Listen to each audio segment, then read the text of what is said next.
Good morning, good afternoon, everyone. Thank you all for joining. Today we'll be doing a spectral efficiency webinar with the product manager, Bruce Collins. So Bruce, I hand it over to you, and I want to remind everyone, if you guys have any questions, please use the chat box with all the questions and type them in there, and we will answer them as we go along. So Bruce, over to you. Okay, thanks, Andrew. Thanks everybody for joining today. We're going to have a discussion about spectral efficiency, which is a topic that comes up pretty regularly if you see our product presentations and spec sheets and technical data on our radios. But we thought we'd take some time today and dig a little deeper behind those numbers. Think of this one as a little more of a deep dive on this particular topic. We're not pitching a new product or anything. We're just trying to give a little bit of background on what is behind the phrase spectral efficiency. So what we'll be talking about today is, what is spectral efficiency? Why do we care about it? What's important about it? What are some of the features and techniques that impact spectral efficiency, and what are the radio techniques that can improve spectral efficiency? So we'll be going through those different topics. And when you start peeling back the layers on spectral efficiency, there's actually quite a bit to it. So we'll kind of go through this, and if you have any questions, go ahead and put them in the chat window. We'll talk about them. I'm also going to be mostly talking about this concept in the context of point-to-point radios, particularly our point-to-point 650 and point-to-point 700 products. But most of the techniques and logic and definitions all apply to our point-to-multipoint 450 product as well. So when we talk about spectral efficiency, you'll also see this referred to as megabits per second per hertz. That typically means how much throughput, when we talk about channel spectral efficiency, how much throughput can I achieve in a given amount of channel bandwidth. So if I'm operating in a 10 megahertz channel, how much capacity can I push through that channel? And it's sort of a figure of merit or a figure of capability of a system. And you can use this to compare different technologies. We're talking about microwave backhaul links here, but you can certainly use this to compare the efficiency of different technologies, everything from satellite communications to even some wireline capabilities. You can talk about how much capacity can I put through in a specific amount of available spectrum. And then aerial efficiency is another level of this, which is given that on a particular channel, again in terms of a point-to-point link, how much capacity can I put through on a particular channel bandwidth. When we talk about aerial efficiency, it's how many of those links or paths can I set up in a particular area. So if I think of a particular mast or tower location, how many links can I put on that tower? And when I put multiple links on that tower, what is my overall achievable throughput in that area? So if I talk about a point-to-multipoint link or a point-to-multipoint scenario, and I'm using a particular channel reuse scenario, I can actually multiply up the amount of efficiency and the amount of spectrum, or the amount of capacity I can put through in a given amount of spectrum. So that's kind of how we define it. So next is why do we care? Well, you can see on the right-hand side, everybody loves spectrum, and it's precious. So I Googled precious, and this is what comes up. But the reality of it is, in 5 gigahertz and even in 4.9 gigahertz, spectrum is precious, and everybody wants to get the most out of it. And in a unlicensed spectrum, you are competing with other alternative technologies and other alternative operators and users of that spectrum. So the more capacity I can push through a given amount of spectrum, the better my operation will run, and the more capacity I can achieve in my daily operation. So you can see that we sometimes see the radios, and with the 11AC products coming on the market, we see references to using 80 megahertz channels or even 2 80 megahertz channels. You can see that in reality those are pretty difficult to achieve. If I'm going to run it in 5.8 gigahertz, I've only got 100 meg of spectrum total. And if and similarly with the 5.1 and 5.2 and even 5.4, while there's 250 meg available for backhaul, you also have to consider DFS, and radar avoidance. So the spectrum really is precious, and you need to take the best advantage of what's available. So what does affect spectral efficiency? We look at, and as I was putting this together, I was thinking, well, really, we talk about spectral efficiency as a single number, and when we get down to it, I'll tell you that the PTP 650 is about 10.3 bits per second per hertz. Well, that's a nice, easy number to remember, and if I'm running in a 20 megahertz channel, I can do 200 megabits per second. So it's the math works out easy, but the challenge with spectral efficiency is not only what is the radio technique to get to that 10 bits per hertz, but how do I most often achieve that 10 bits per hertz, or how often can I achieve that highest modulation? So when you list all the things that make up that spectral efficiency number and how I can most often achieve it, this is what you come up with. So talk about the modulation. So I'll go through how that impacts spectral efficiency.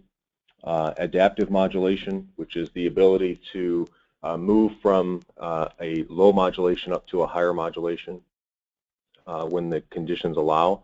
So having a very fast, rapid adaptive modulation algorithm allows you to drop the modulation if there's a short period of noise, but then get back up to the higher modulations as soon as possible. Receive sensitivity is a factor of again, a figure of merit for the radio. How low can I get a signal and still have a connection at a given modulation? Error coding is how much data can I fit into a frame, when I can also consider the error coding that goes along with it. So how many error bits do I put inside that packet to make sure that when it arrives at the other end, the receiver can decode that packet without having to request a retransmit.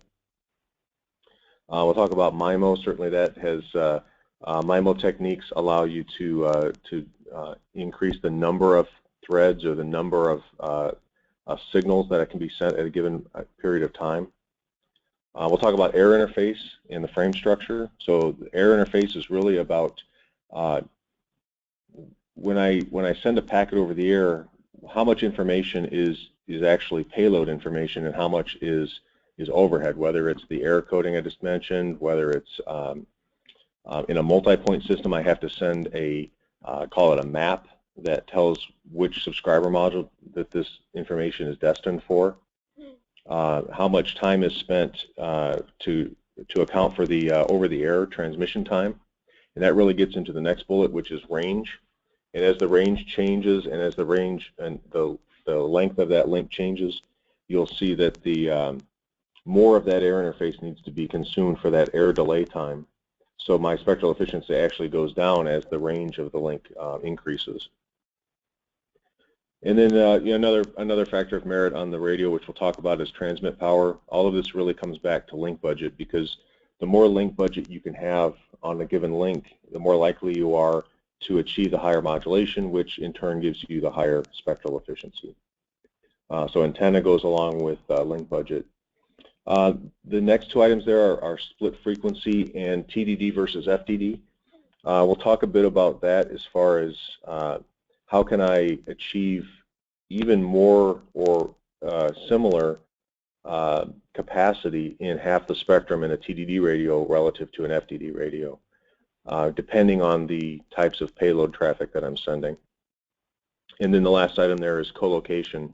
How does the radio system work when I have multiple point-to-point links on the same tower, or multiple links in the same location, and using the ability to do synchronization of the time domain duplex air interface, I can densely populate or densely pack these point-to-point links in the same area.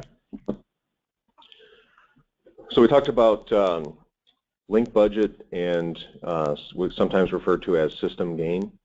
And for those of you that have been in this business for a long time, you'll be quite familiar with this, but it's a little bit of a refresher. And for those that are new, this is kind of giving you a sense of how do all of these terms that we talk about in a link budget add up to an overall system gain. And then on the next slide, I'll show you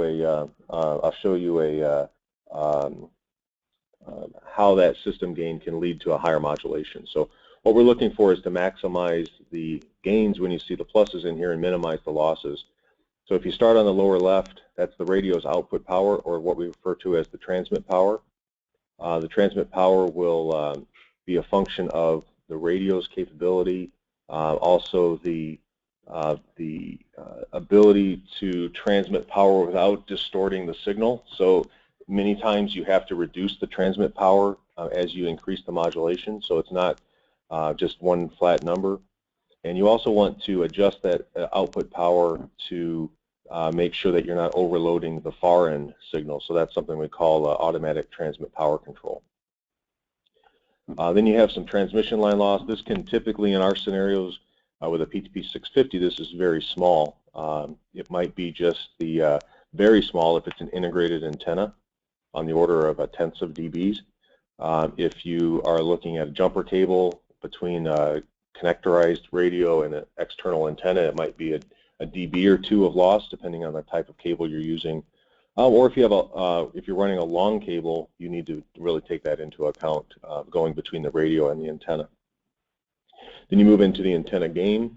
That's the actual gain of the selection. So this is whether you're selecting the internal or the integrated antenna, 23 dBi. You can certainly go up to 2 foot, 3 foot, even 6 and 8 foot dishes, which will increase your the gain up to as high as 35, 38 dB. So you can go from that 23 dB integrated up to as high as 38 if you're willing to put that large antenna on the tower. Then the next contributor, now we talk about another loss, which is the biggest one, which is range. And you'll see this is a function of not only the frequency that you're using and the propagation that that frequency can handle or sustain over range in a free space path loss. And then you'll also have certainly any obstacles in a near line of sight or non-line of sight environment. You'll add on to that path loss. And this is where LINKPLANNER is the ideal solution to calculate what that path loss is from one antenna to the next.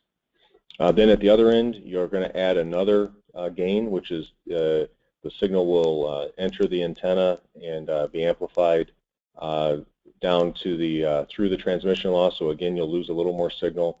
And then finally, that receiver at the far end radio will have a receive threshold, and the received signal strength will essentially be compared to those thresholds. And that's one of the algorithms that's used for the adaptive modulation to figure out what is the modulation I can run this radio at, and what is the next packet that goes out over the air. What modulation can I encode that data with to either increase or decrease the spectral efficiency. So it can be a fairly complex equation. We can adjust or tweak any of these parameters based on the system design. And ultimately, you're looking for enough system gain to deliver the capacity or spectral efficiency you're looking for, and then you also want what's called fade margin, and you want, which is the amount of additional overhead, if you will, to account for any time variation in any of these parameters. So all of these things come to play when we design a system, design an end-to-end radio link. And again, LINKPLANNER hides a lot of the complexity of all this, but it's sometimes useful to step back and think about what are each of the different components that make up this end-to-end system gain. And this is just kind of a different view. I won't spend a lot of time on this one, but it's another way of looking at it as a stack. In the bars on the right, you'll see you have a single radio, which consists of the output power and the receive thresholds, and then you have the external contributors, which are the antenna gains, and you have to add both the transmitter antenna and the receive antenna gain to get to the total system gain. So when we look at those receive sensitivities on the radio, another factor that comes into play here is what channel size I'm selecting, and then what modulation I'll be able to run in. And this is just straight out of our PTP 650 user guide. There's, and what you can see here is everything from 5 megahertz channels up to 45 megahertz channels. You can select all the different channel sizes.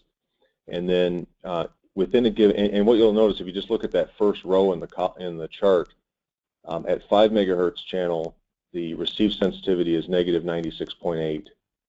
And if you go all the way to the right, at the 45 megahertz channel, it's negative 88.3.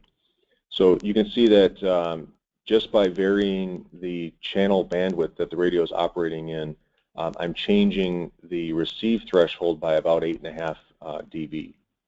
And this means that what that number means is the receive strength of the signal that I need in order to achieve that modulation.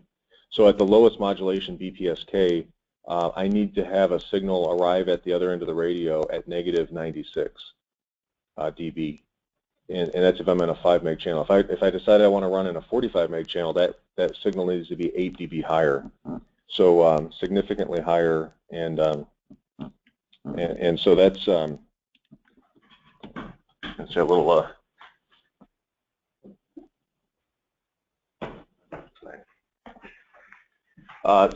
so that'll give you a sense for why sometimes if you're looking for the most reliable link, you'll want to go with a smaller channel bandwidth, and for a higher availability, you can go, or for a higher capacity, you go with the higher channel bandwidth. And then similarly, if you go down through the modulations, you'll see it goes all the way to negative 60, which is really the reason why to achieve the highest modulation and the highest bandwidth you need lots of signal and lots of system gain in order to achieve neg 60 at the far end receiver in order to achieve the highest modulation. And now we get to the sort of the summary of that link budget discussion, which is if I look at spectral efficiency against these 13 different modulation levels, and modulations are how many bits I can pack into a given symbol that I send out over the air.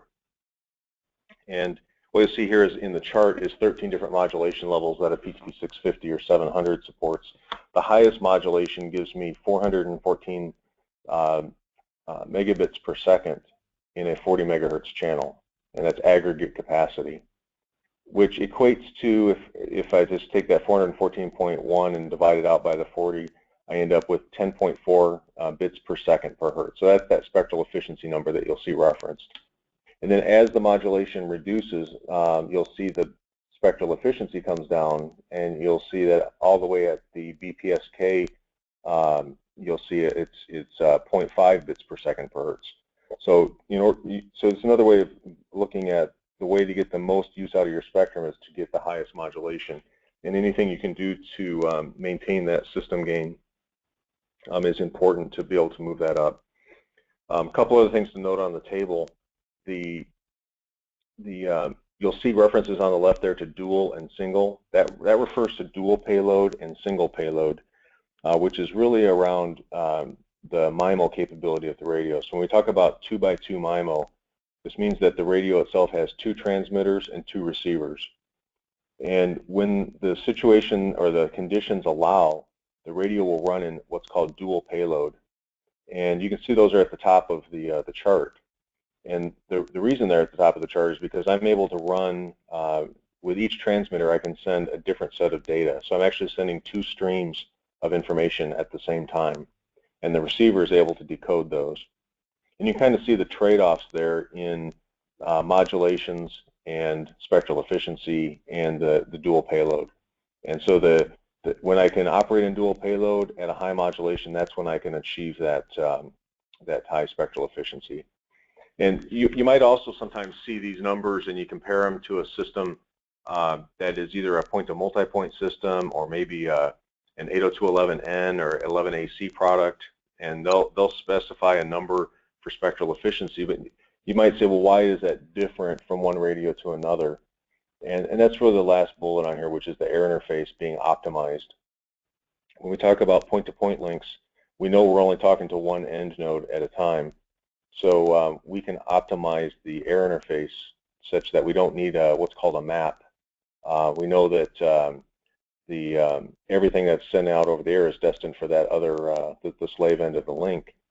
So there's no need for that that map to say which subscriber module should be listening or which subscriber module is this data destined for. So we can really optimize. We also know the range of the link, so we can optimize the air interface that we always know what's the distance going to that particular end node. So there's lots of optimizations that can be done and tuned up to achieve this 10.4 bits per hertz.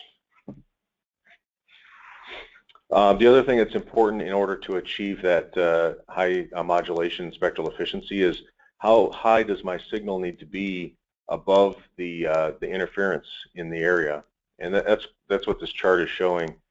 So, for example, again, if I look at the 40 megahertz column, if I'm running in BPSK, actually it's unique in the radio. I can actually have interference level even a bit higher than my signal level, and I can still pull out that signal. But that's a bit of a oddity with BPSK. If I move up into the QAM type modulations, you'll see that at the other end of the extreme, at the highest 256 QAM modulation on a 40 megahertz channel, I have to be 28.8 dB higher than their surrounding interference. So that means the signal that comes in, not only does it have to be high enough to achieve the receive sensitivity requirements for that modulation, it needs to be higher than the surrounding interference by 29 dB in order to achieve that. So again, having antennas that are narrow beam width that can isolate the signal and not pick up noise from surrounding areas, being able to have good filtering on the radios, everything I can do to pick out the particular signal and eliminate or avoid the surrounding interference or noise will allow me to achieve these higher modulations. So you have to think of it in terms not just of received signal and link budget, you also have to think about it in terms of what is my noise floor or interference in the background. And then this is another one that is sometimes a subtlety that's missed, is when we talk about the range, it's the distance between the two radios, between point A and point B on a point-to-point link. And the air interface will actually adjust when I send a packet over the air, there's a delay in the amount of time it takes to arrive at the other end, and the delay, of course, is proportional to the distance. So when I look at a point-to-point link, the air interface has to account for that and adjust the air delay that's in each frame. And that air delay, as the range increases, that air delay increases, and it takes a bigger and bigger piece of the frame. So you can see for most cases up to say 20, 25 kilometers, it's only less than 2% of the air interface. But if you go out to the far extreme here of 200 kilometers, now I'm taking about 14% of the available air time just for that round trip time delay in sending a packet and receiving a packet. So it can be a relatively minor thing, but if you're starting to look at longer and longer links, this will need to be taken into account. And once again, LINKPLANNER does the calculation for you, so it will calculate in what this air delay is and what the actual throughput is over that distance. So when we talk about the putting all that together with in a single chart, if you look at a PTP 650, for example, you'll see that on a 45 meg channel I can do 450 megabits per second. And just as importantly, I can squeeze that radio down to a 5 megahertz channel and still get 50 megabits per second. This is typically, so that 10 bits per second per hertz, if I compare that to an 802.11n radio just on the available modulations, it's about almost an 80% increase. So it's, think about a 10 bits per hertz here and a right around 6 bits per hertz for an 802.11n type product. And I reference here the Wispapalooza bake-off that was done late last year that compared, I think there were 6 or 8 competitors that they put through the test. And the PTP 650 was the highest spectral efficiency radio available on the market. Another thing that's important when we talk about link budget and system gain is the amount of transmit power that I can use at those higher modulations. So if you remember, the high modulations at 256 QAM has a couple of requirements. It requires a high receive signal at the other end to achieve that modulation, and it also requires a high signal-to-noise ratio or signal-to-carrier-to-interference ratio. So being able to transmit at a higher power at the higher modulation is important. And I'm comparing here a typical 11N product to a 650 product, and you'll see that as a typical 11N product will have to significantly reduce its transmit power. In this case, it's reduced it by 5 dB from 22 dBm at BPSK down to 17 at 64 QAM, whereas a PTP 650 starts at 27 and it only reduces 2 dB when it goes up to 64 QAM. So what was a 5 dB difference at BPSK is now a 8 dB difference at 64 QAM, which is significant when I compare the overall system gain, just looking at the radios and receive sensitivities of 9 dB. So a significant increase in capacity, and that 9 dB goes directly to that modulation table, and oftentimes I can move up 2 or 3 levels of modulation with that extra 9 dB of gain. So for a given situation, a given set of radios and locations, I can move up significantly more capacity for the same 2 points in space. Next technique, which is really related to the fact that these radios are TDD radios, or time domain duplex, versus FDD or frequency domain duplex. And a TDD radio just means that I can I'm going to use one channel, and I'm going to transmit on that channel for part of the time. Then I'm going to go quiet for a part of the time, and then I'm going to listen for part of the time, all on that same channel. Whereas an FDD radio is going to have 2 channels. It's always going to transmit on one of the channels, and it's always going to listen on the second of those channel pairs. And an FDD radio is always deployed in those pairs of channels. With a TDD radio, you can adjust how much time I'm transmitting and how much time I'm receiving. And this can allow you to, in a situation, for example, like a video surveillance application, where I can send information most of the time because it's video data, and I'm only going to send in the opposite direction. I'm only going to send some commands like, turn the radio to the left or to the right, pan, tilt, zoom kind of signals or commands. But most of my data is going to be coming in the other direction. So I can set up the radio to spend most of its time in one direction. Whereas an FDD radio is always going to be equal, so that you're sending and receiving information all at the same time. In this case, a TDD radio can oftentimes achieve just as much capacity, especially if I'm running adaptive, where I'm able to send greater than 90% of the time in one direction. I'm able to achieve to the application layer a similar amount of capacity with a TDD radio than I could with an FDD radio. So it's important to keep that in mind when you're comparing capacities and looking at the application that you're using for the radio.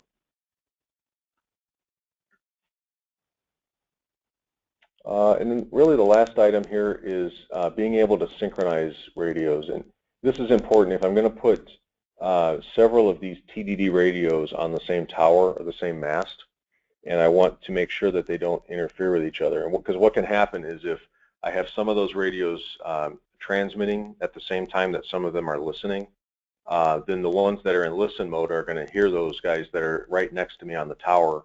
I'm going to hear those, and it's going to interfere with the signal coming from the far end. And that signal coming from the far end, as we saw in the tables, is significantly lower than that signal that's going to be right next to me, because it's not going through all that path loss. So what we want to do is have everything transmit at the same time, and then have all those transmitters be silent in listen-only mode when the other end starts sending. So I can synchronize all of those links, and now everything is transmitting at the same time and everything's listening at the same time. So these techniques we talked about here are available in certainly in the 650 and the 700, and then certainly in the PTP 450 and 450i on the left side. These radios deliver about 6.5 to 7 bits per hertz, and use many of the same techniques as far as when we talk about transmit power and the amount of power that we need to back off to go to lower modulations. These are all using very similar techniques, so you can achieve very high system gain with any of the radios that you see on the table here. And that's kind of a summary of our overall sub 6 gigahertz point-to-point portfolio. Certainly, I talked a lot about the PTP 650. We look at the 650 as the flagship of the point-to-point line.